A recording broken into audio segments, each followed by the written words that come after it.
Welcome to the More Perfect Union, a podcast about the joy we get from American politics, or as we like to call it, real debate without the hate. Hello, I'm Kevin Kelton. I'm a Democrat, and I live in Los Angeles, California.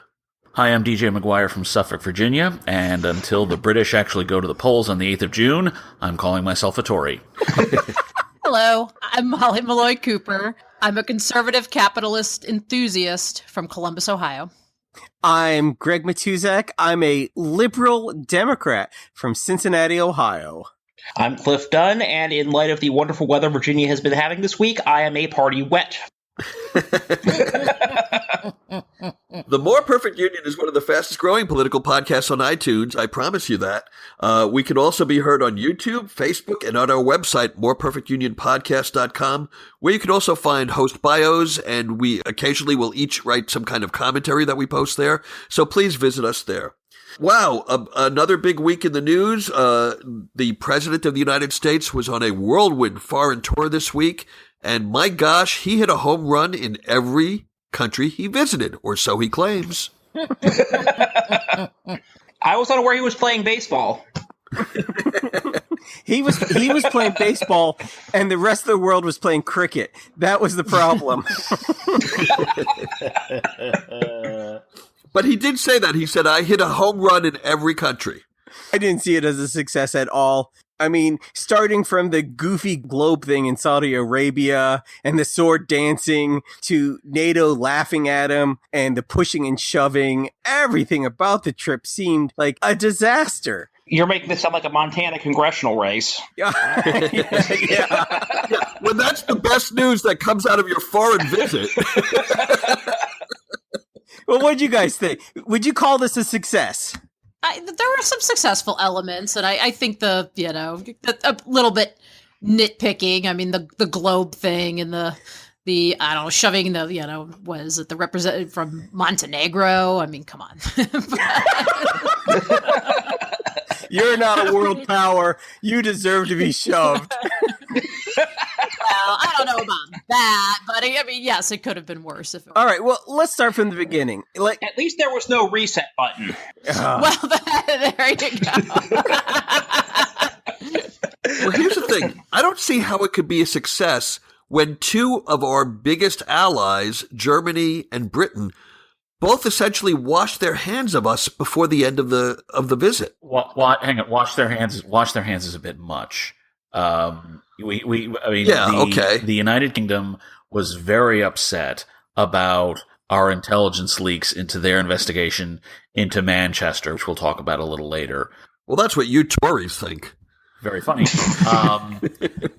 As for Germany, yes, clearly continental Europe was not happy with Trump. They weren't happy with Trump when he landed. They weren't happy with Trump when he left. Germany, in particular, got a bit of a bad rap. They weren't happy with Trump when he was elected. No, they weren't happy at all. I would say, in terms of the broader perspective of the trip, clearly the Saudis and the Sunni Gulf states are happier with Trump than they were with Obama. That's not necessarily a good thing, though, particularly given the disaster that is Yemen. I would have liked to have seen actually Trump make the Saudis a little more uncomfortable on human rights and civil rights in their own country. He chose not to do that. I would have liked Trump to have made them feel a little more uncomfortable about how they are really doing little, if anything, to help make things right in Syria. He didn't really do that. He didn't really focus on making the Saudis more uncomfortable about their Yemen campaign, which has been a complete disaster from a public relations perspective, from a military perspective, in any way, shape, or form. He basically went over there, he signed an arms deal, and he made them feel good about themselves and about him. And that's nice, but I don't think that's what the Saudis needed. It's certainly not what we needed. But let's be clear, though. Let's be clear. It was a huge arms deal. It wasn't just an arms deal.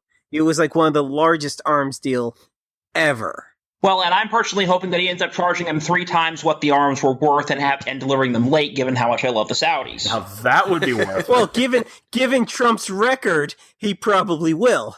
I don't know. It seems like he got them a good deal. And, I don't like it on its face. I mean, honestly, though, somebody has to fight ISIS. And to the extent that we can outsource it to them, I guess that's good. But no, in general, I don't like, I don't like I don't like the Saudis. I'll just say it. Well, okay, I agree with you. So let me say this. I agree with you and Cliff and probably the rest of us on here. But forgetting Trump, forgetting Republican versus Democratic politics, when we make $100 billion arms deals to the Saudis, I know that there's jet fighters involved there. What are we giving them and what are we getting back for it? What are they doing with them? We are giving them. I know that one of the big things was a THAAD. It's an air defense system. It's probably about to become the previous generation system. And we are getting back our oil money. Okay, but what are we getting back in terms of their input into international peace? What are they doing with that military equipment? Counterbalancing Iran. Right. And that's what we're, hopefully it's what they're doing is we're going against Iran. They're fighting ISIS, but I have an uneasy feeling, it just has kind of to me at least, Afghanistan circa 1979, 1980 feel to it. Right. That I have some dis-ease with, but the alternative, is our boots on the ground, our blood and treasure. And so, I'm very conflicted. Well, here's the thing. I agree with you about the alternative. Nobody wants to see our boots all. I'm one of those few. I want to see a military force liberating Syria, particularly eastern Syria, and then we'll worry about the rest later. But go on. Okay. But let me just finish. This point is again, the one thing none of us have ever heard is, and the Saudi military lost another person today. I mean, what do? They don't fly missions. They don't fight. Can anyone point to one international crisis that they've played a part in resolving? No. Making utterly worse? Look at Yemen. The military force will probably go into Yemen protecting their ally. Now, granted, the Iranian-backed Houthis in Yemen are bad. They're not good folks. A victory there would be a victory for Iran. But Saudi Arabia is doing everything possible to turn what might be a military victory into a political disaster. And if we're going to be Saudi Arabia's ally, if we're going to have them be our ally, we really need to tell them that they've got to come up with a better way of defeating the enemy in Yemen, because what they've come up with so far has not worked. So, to use a horribly politically incorrect phrase, DJ, are you saying we need to have a come to Jesus talk with the Saudis? Wow. Yeah, I wouldn't exactly use that term. Okay, and on that note, well, what about the rest of the trip though? I mean, let's take out the optics, and I keep talking about the globe, the glowing globe, because if Obama had ever done anything about sticking his hand on a glowing globe, that would have been it for him. I mean, he couldn't have come back to America. Or if he would have done a sword dance. No! Oh, come on. That was the weirdest thing in the world. That was so bizarre. Hey, everyone. Can everyone in this room, all the rich dudes, please? So instead, he just bowed to the king of Saudi Arabia. And there was a kerfluffle, and life went on for another 7 years. Right. Compare that to all the guys who are like leaders. Let's put our hands on this glowing globe, which everyone has to admit was weird. Let's move on past that for a second, which I'm going to keep talking about for the next 6 months. I thought it was kind of cool. Weird, but cool. Well, I know what I'm getting you for Christmas this year, Molly. Oh. No, but I think Greg has a point, because had Obama placed his hands on the orb, we would have all said, uh-oh, Sauron knows who he is, and he must go into the service of the Gondor steward for his own protection. This is one you're going to get partisan criticism. Exactly. But look, the Israel trip went very well. That doesn't really surprise any of us, because the Netanyahu and Trump get along very well, even though Trump basically admitted that, oh yeah, it was Israeli intelligence that he gave to the Russians. What about the Pope trip? He got out of there without, doing anything so bad. I mean, again, the media wanted to focus on, the veil of Melania, but no, actually, other than that's correct though. That's exactly the same veil, pretty much the same veil that Michelle Obama, and that is pretty much, except for Gorbachev's wife wore a what was it? A really bright red jacket, and it caused quite a kerfluffle. Kerfluffle a couple years ago. But, thank you. Yes. I was saying the Italian word for it though. Yes. But the veil is proper etiquette when dignitaries visit the Pope and have a papal audience. So that's pretty normal. Yeah. For lack of a better term, the real down part of the trip was the visit to Brussels. Our NATO allies in the continent are not comfortable with Trump. He is not comfortable with them. The European G7 nations are not very comfortable with Trump. He is not comfortable with them. Angela Merkel's in an election campaign, and she's treating Germany like it's all of Europe again. Never a good thing when a German head of government thinks they can speak for all of Europe. Just a warning here, but moving on. But in all seriousness, our NATO allies, with the possible exception of Great Britain, and there is feathers ruffled there, those relationships really are ruptured. I won't go as far as to say broken, but they are ruptured and damaged. And the question is, does Trump even care enough about those to try to repair them? If not, it's going to be a very rough 4 years across the Northern Atlantic. Well, and I would say that I think there's a certain amount of, I'll just say, butthurt on Europe's part about Trump not wanting to go along with the Paris Climate Accord, too. And I think that is playing into this, aside from anything regarding NATO itself. Because remember, these are the countries that are pushing this.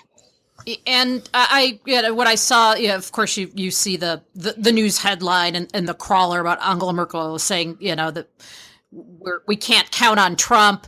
And I thought it was more of a general statement, but in context, it was specifically speaking about the Paris Accord.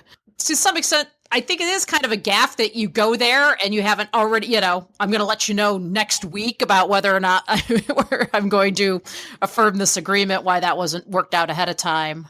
Unless it's, brilliant strategy that we'll just punt and do it, later when we don't have the whole group together. But, yeah.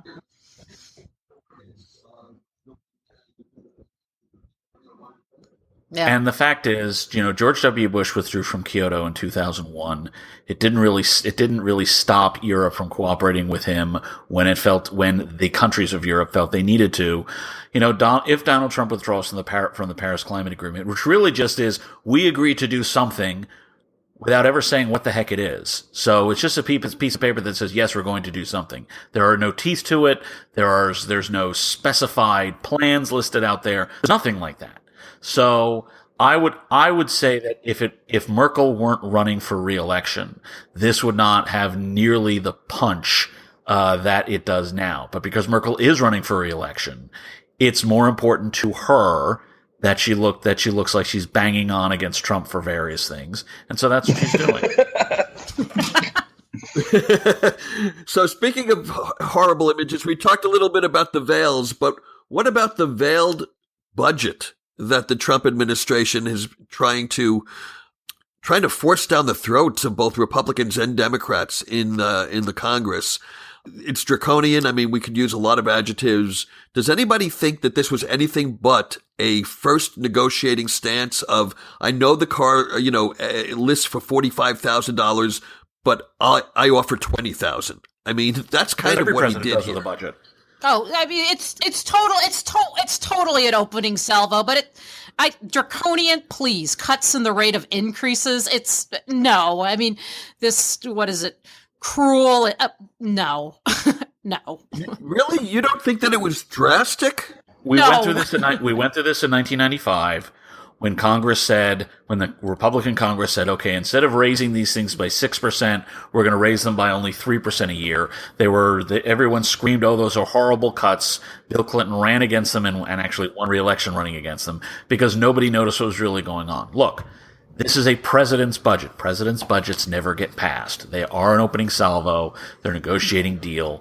I am actually concerned about the fact that the president chose to do nothing about reforming Social Security, about reforming Medicare. Medicare in particular is going to go way out of control on the spending side. He did a lot of discretionary budget cuts without really necessarily explaining them, which leads me to think they're more of a negotiating tactic. There's some very good things in here. I mean, the agricultural subsidies are getting whacked, and God knows we need to get rid of those as soon as humanly possible. There are a bunch of other things that, frankly, government should not be doing, that it is doing anyway. But what Trump did was essentially he cut discretionary spending across the board rather than saying, I want to get rid of these things and keep those things over there. It's a standard mistake that Republican presidents do. They do across-the-board discretionary cuts because they want people to think that they're serious about reducing the size, scope, and cost of government. They're not. If you want to reduce the size, scope, and cost of government, you have government stop doing certain things. Trump didn't do that, so this is a negotiating ploy. Good. If Rebecca was here, she also would say this never gets through, just like you guys are saying. And it is a wish list, but the farm subsidies, there is no way a senator will not let those stay in place. And as much as we like to think that those should go away, those are not going away. And the worst part is these are Trump's base. Okay. The things that he does want to cut, which shocks me, which doesn't shock me, I shouldn't say that, is education. And he, of course, we can talk about Betsy DeVos and her lack of humanity. Yes, that's the word, humanity. She wants to cut public education funding by almost $10 billion. And yet charter schools, she wants to double the funding. I mean, that's criminal. Because they actually teach kids, Greg. They actually teach kids, and they have standards that they have to meet. Whereas quote, institutional, unquote, public schools charter simply schools rely on the idiocy of the voters to re-elect school boards that do whatever the school system tells them to.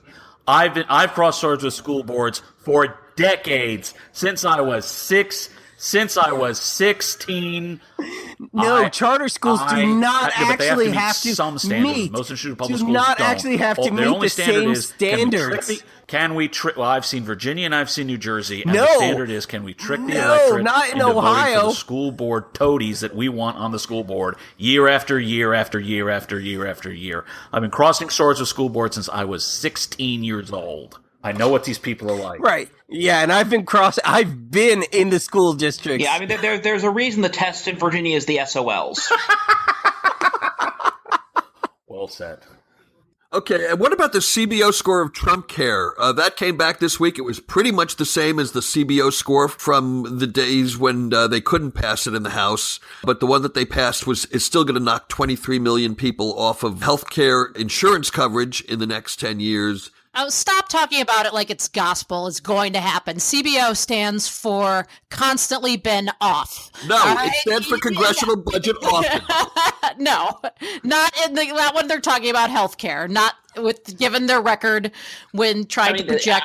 I'll go ahead and say this. In the passenger rail advocacy world, there's a joke that the estimate will be, whatever the estimate is, it will be off by 50%. Whether it will be 50% too high or 50% too low, God only knows, but it will be off by 50%. So, Cliff, if we use that standard, then it could be 46 million. Oh, no, it could be 35 million. Or it could be 12. Or it could be 12. Okay, 12 so and is if it's only horrible, 12 too. million, who cares, right? If only 12 million. No. Molly said if it's only 12 million, it's not that big a deal. 12 million fewer people with health insurance is no big deal, right, Molly? Right, Molly? It depends. I mean, they think at least 5 or 6 million are ones that have health care that they're paying for that they don't want to use. Some of them are on Medicaid that they're not going to bother to sign up for if they're not mandated to do so. So you see no problem with this. You see no problem with this healthcare bill. Oh, I see problems with this healthcare bill, but no, That's not what she said. Well, what are the problems you see? Its viability in the Senate. No. That's politics. I want to know if any of the people who are on the right side of the ledger here see any serious faults with what was passed in the House. I like the expansion of Medicaid, actually, and that is probably the biggest problem with taking that back. I don't like that. But this, these waivers and letting them exempt out of requirements for these coverage things are absolutely necessary. This kind of half measure that we have, well, not a half measure. It's a completely it's not insurance when you say there's like a very non-binding penalty for not carrying insurance, and yet we don't exclude pre-existing coverages, so you can get the insurance after you have the coverage, and that is why it's imploding, and it has to be addressed. And no, forget why Obamacare is imploding. Tell me why this is a good fix. Tell me why this is a good budget. I mean, a good plan. That is a different question. That's two different questions. No, because hold it. No. I don't understand how it's a different question. I will tell you why it's a different question. It is a different question because you first asked what was wrong with the bill. She started going in chapter and verse. Then you start saying, well, no, I want to know why you think it's a good bill. She has never said it was a good bill. I don't know whether she thinks it's a good bill or not. I know it's a bad bill. I know there are plenty of reasons why it's a bad bill. You and I won't have the same reasons why it's a bad bill, but I know it's a bad bill. It's rinse and repeat. It's horrible. It saves at most $12 billion a year, which is a rounding error in the federal budget. It creates complete chaos in the health insurance realm, and it does nothing to actually address the healthcare shortage that we are dealing with because we're spending so much time ring around the roseberry bush on insurance access and spending no time about healthcare access and healthcare supply. This is, for the most part, a waste of time that is going to scare a bunch of people in the process, and for no good reason. You want to fix healthcare, you get rid of Medicaid, because it's just how we kill poor people in this country, and you shift the way the government does health insurance. If you're going to have the government and health insurance, make them the insurer of last resort, much like the National Flood Insurance Program, because no private insurer will do floods for property and casualty. Have the government insure the riskiest folks, period, and let everyone else who is healthy go through private insurance. That stabilizes the private insurance market, and it makes clear that the government is going to go, okay, we are going to cover the riskiest folks. It's going to be really expensive. Let's figure out how to get healthcare more innovative so that our costs can be reduced. Instead of having government as an insurer to healthy and poor people, then they act just like every other insurer, which is trying to maximize profits by minimizing costs. That is the problem with health insurance. That is the problem with healthcare. This bill doesn't fix either of them. Period. Molly, that's the best answer you've ever given. Her voice dropped an octave. I do agree absolutely with the government having to be the insurer of last resort.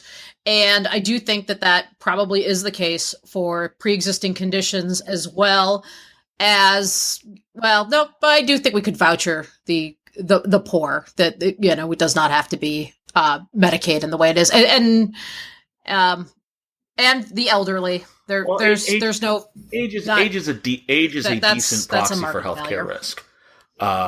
Income is not a very good proxy for healthcare risk, and that's the problem. Yeah. There can be people. The problem with being poor is not that you can't get health insurance. The problem with being poor is that you're poor. You fix poverty with, say, a negative income tax. You don't fix it with Medicaid. I'm agreeing with DJ.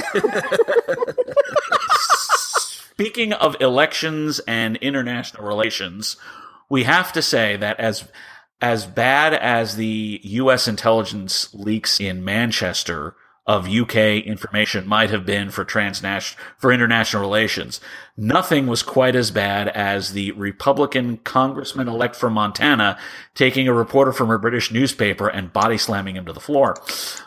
Well, it certainly gives a new meaning to punching the ballot. It is interesting, though. It puts paid to the. I mean, this.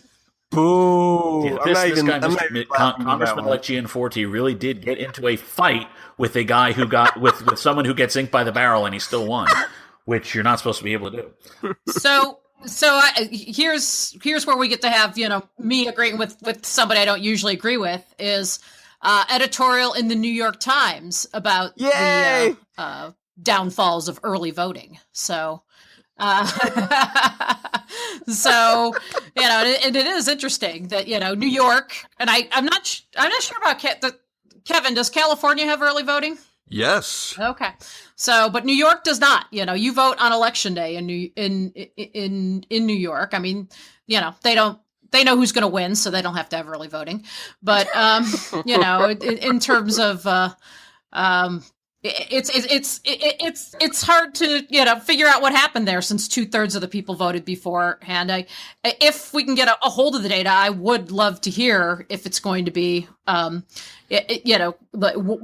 was the margin of early voting versus day of voting. Yeah, how he did on the actual voting day. Yeah, because I heard it was like 70% voted early. Yeah. Yes. Yeah, Yeah. but I have not been able to get a hold of disaggregated, if they even will disaggregate it, but I am fascinated by that. Let's change the subject for a second and talk about the guy that we all love to love, Jared Kushner, everybody's favorite son-in-law, who now apparently is even a favorite of the FBI. So every time when they start handing out impeachments, and it will start with Trump and then Pence and then Ryan, and I can't wait till they start going to like Kushner, and I can't wait for them to impeach the son-in-law of the president at this point, because they're clearing house at this point. It's going to be awesome.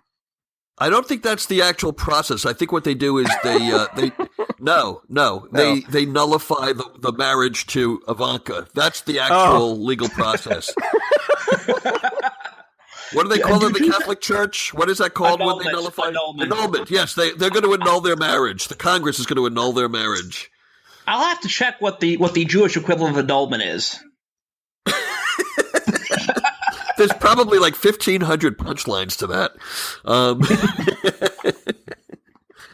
But okay, does anybody believe that the FBI is not actively investigating this guy for potential criminal wrongdoing? You know, on the cable shows, they're selling this as, oh, he's just the subject, or he's just a person of interest. It just means that he has information that the FBI wants.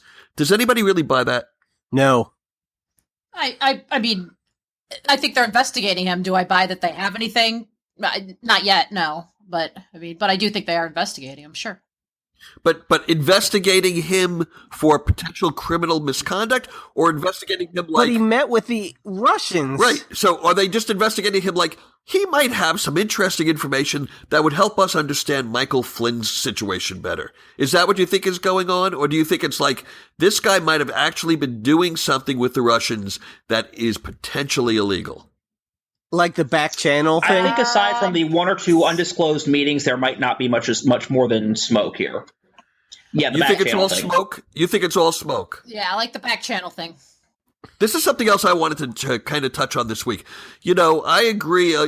When you coach it as this was just a back channel approach to the Russians, and I've heard people say this on television too. They say, "Hey, during the Cuban Missile Crisis, the Kennedy administration had a back channel to the Russians. So why shouldn't the Trump administration in waiting have a back channel?" Well, first of all, the term back channel is a little bit loaded. It wasn't a back channel. It was a secret discussion with the Russians about things that they didn't want the public to know about, probably because it wasn't kosher. This wasn't just, oh, geez, we need a way to contact you people in case something comes up that doesn't go through, the American media.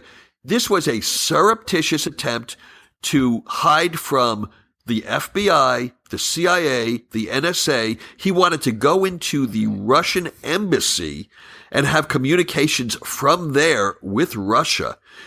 So the term back channel is actually not quite right. First of all, given Manafort, given Carter Page, and everything else, the Trump administration does not have channels to the Russians. They have a whole freaking cable package. But the fact of the matter is, again, it's one of these things that I really worry about the opposition doing, is that we're spending all this time talking about legal this and legal that, and we are not spending the energy and time we should be spending on building the political case for why allying with Russia is a really, really, really, really, really, really bad idea. We need to, because at some point, if they manage to get through all this stuff on technicalities, and it is certainly possible, Democrats need to be able to say, look, it doesn't really matter if they manage to skirt if they manage to break the spirit of the law while holding the letter of the law. The problem is closeness with Russia disturbs our allies, disturbs folks who are fighting for democracy around the world, and it sets back the cause of human rights. We need to be saying that over and over and over again. Not just because, let's face it, we have all gone through things where right and legal are not necessarily the same thing, and wrong and illegal are not necessarily the same thing. We need the American people to be able to say, we don't know if if Trump's ties with Russia were illegal or not, but they were wrong. They were wrong for America. We need to make sure that we're walking and chewing gum at the same time and making both cases. Don't just monopolize making the legal case, which may or may not be there. Talk also about the policy case, which is open and shut. Well, it's not open and shut because if you're talking about democratic strategy, the original sin in needing to correspond with Russia goes back to Obama abdicating the responsibility in Syria and letting them take the lead on that. And I don't dispute that. We'll need to walk away. Democrats will need to walk away from that too. So first of all, Kevin, thank you for commenting that the Jewish son-in-law of the president was doing something that was not kosher. He must be reformed. But second of all, I think DJ is very much on to a point that I think the Democrats are in danger of committing a sin that they go out too aggressively on a legalistic impeachment charge and end up shooting themselves in the foot. And gee, where did we hear this story before? Oh, about 20 years ago. 20 years ago? Try 20 months ago.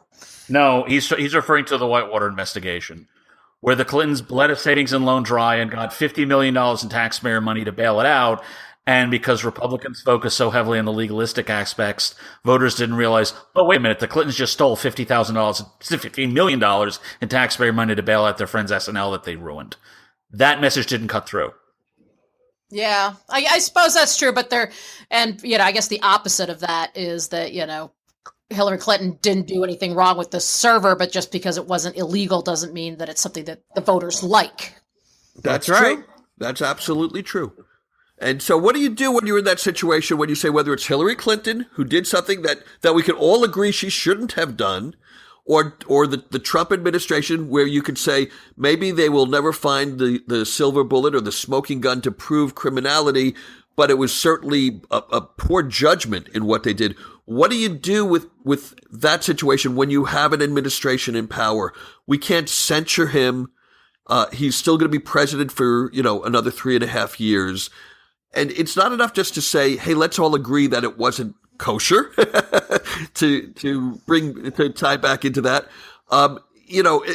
That for me is a little too weak just to go, yeah, okay, the Trump people shouldn't have done that back in November and December. Slap on the wrist, public, humiliation.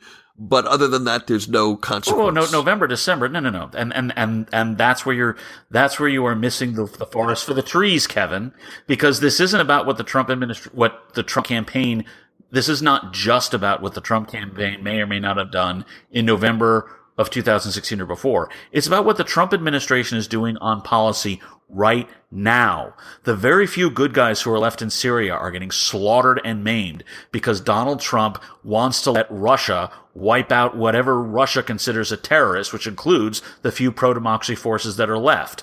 Donald Trump is being rolled by Vladimir Putin on matters around the world to our detriment. We should be talking about what President Trump is doing that is incorrect. We should be talking about it all of next year in the midterm elections. We should be talking about it throughout the 2020 campaign. It's not a matter of what Trump's aides may have done in terms of campaign laws or any of that other sort of nonsense. It's about what Trump is doing on policy and why it is bad for the country. We need to talk about this over and over again, and we need to not stop talking about it until we put forth a Democratic nominee that says, no, I am not going to be rolled like Donald Trump was on Russia. I'm going to be clear-eyed on Vladimir Putin. I'm not going to make the mistakes of the last 4, 12, even 20 years regarding Moscow. I'm charting a different course. That's what Democrats need to do.